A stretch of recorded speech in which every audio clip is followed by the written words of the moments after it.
Happy Sunday, Risers. We're back with another round of hashtag Rising Qs where we answer your questions. So, Robbie, let's go ahead and tee this off. Alrighty, sure thing. This question comes from Josh Caven. What trends do you see emerging from the next generation of politicians? Are they meaningfully different from their predecessors? Are they communicating and representing new ideas or repackaging old ideas in a new light?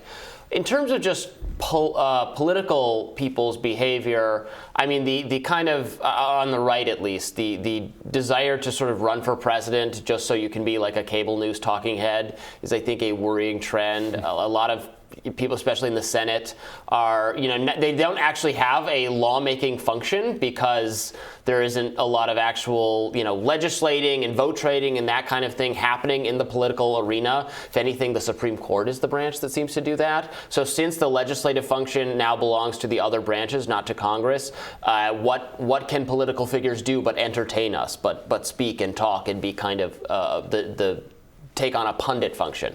So that's what I'm seeing from the actual political class. In terms of sort of ideological trends, the right is going through an interesting thing right now in the kind of post-Trump landscape. I think this kind of the new right, a sort of more populist, less economically conservative or less on board with sort of Reagan-style economics, free market economics, more trade skeptical, that kind of thing. Very much not kind of a tradition that is really that I'm fond of, that is in close proximity to my libertarianism. So I'm not super pleased about the direction, but to be completely fair about it, I think that is the direction the party seems to be heading. Yeah, it seems like people are going more extreme on both sides. On left and right, I feel like we're going to see the next generation of politicians be more.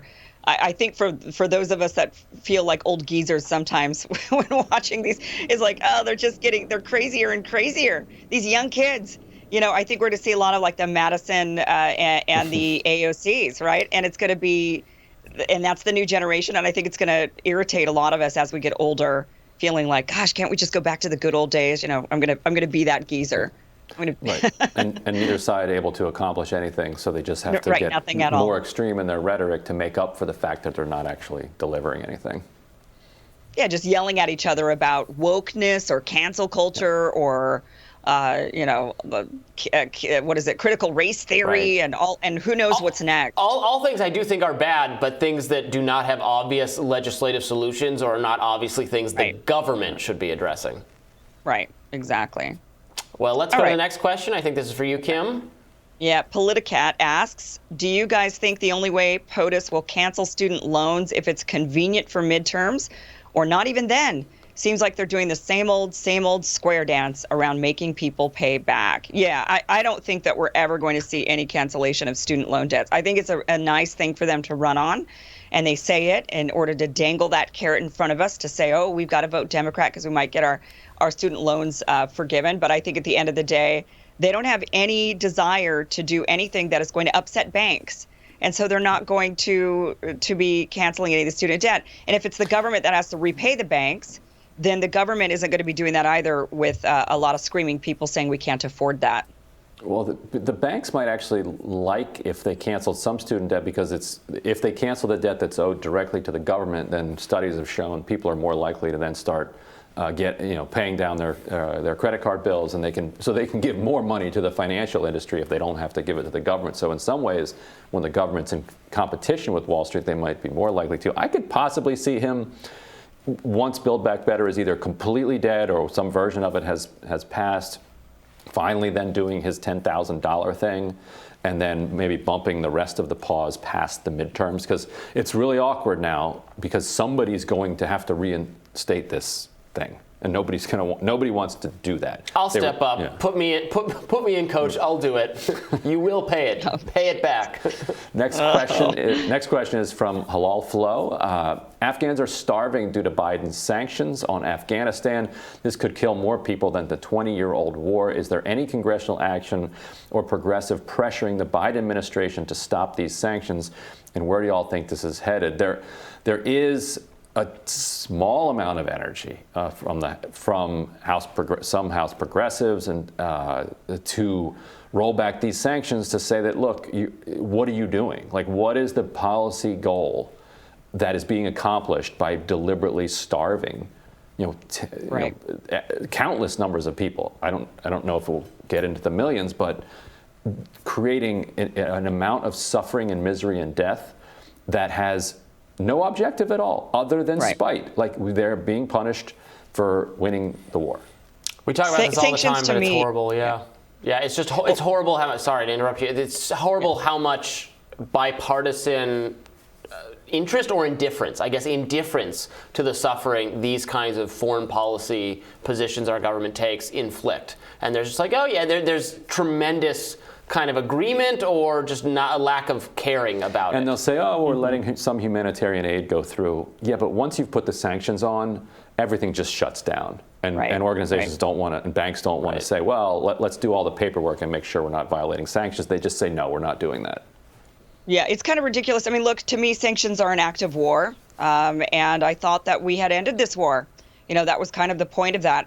We lost. We have to face that. And we have to allow them the ability to rebuild. And we're not. We're still waging war against them, just not in the way that we were before. So definitely, I think a lot of us would like to see those sanctions reversed so that the Afghan people can finally rebuild. And look, yeah, under the Taliban sucks. I get it. But that's allowing them to at least eat and have medical supplies and flourish is actually the way to reverse some of the backwards ideology of the Taliban, is by progressing them forward. So hopefully we can one day see that happen. We do have a bonus question, Ryan. Saw this one. This one comes from a familiar name, friend of the show. Emily Jashinsky asks, who is Ryan's favorite Real Housewife? And people often seem surprised to learn that, I started watching the Real Housewives franchise very early on. What? My wife and I would watch What Happens Live with Andy. Like, it was like a ritual. Now, over the last 5-ish plus years, as the demands of parenting and work and et cetera have kind of crowded out other things, I've drifted from some of it. But I do have my favorite. I guess I have to say Lisa Vanderpump so that I can play this next clip. But my favorite digital possession, and something that I should probably turn into an NFT, is this, which the Intercept DC team paid Jax Taylor to say on my birthday. Hey Ryan, how's it going? I don't know, can't even speak. How's it going, buddy? It's Jax from Vanderpump Rules. I just wanted to wish you a happy belated birthday, and congratulations on your new book, We've Got People. The Intercept Politics team wants to let you know that they are your people. And I just also want to, the Intercept, the politics team, they are your people. They just want you to know. God, I can't speak today, I'm sorry. This staying inside is just driving me crazy. Obviously, you can tell I haven't shaved in weeks.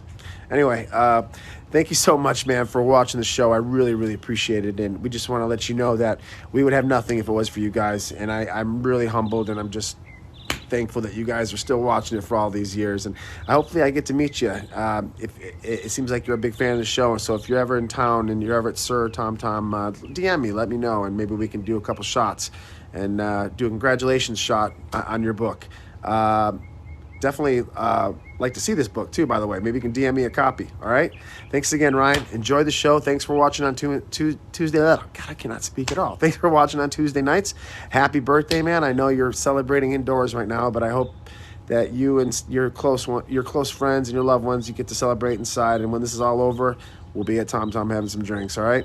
All right, man. Take care and happy birthday. First of all, DM me a copy of the book, which is my favorite thing ever. Has he ever seen a book? How do you DM a book?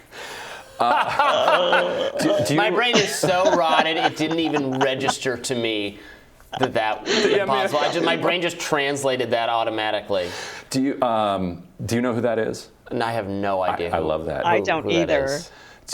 Jax Taylor, this is from Vanderpump Rules. He's a bartender. I don't know what that is either. It's a show that was derivative of the Real Housewives franchise.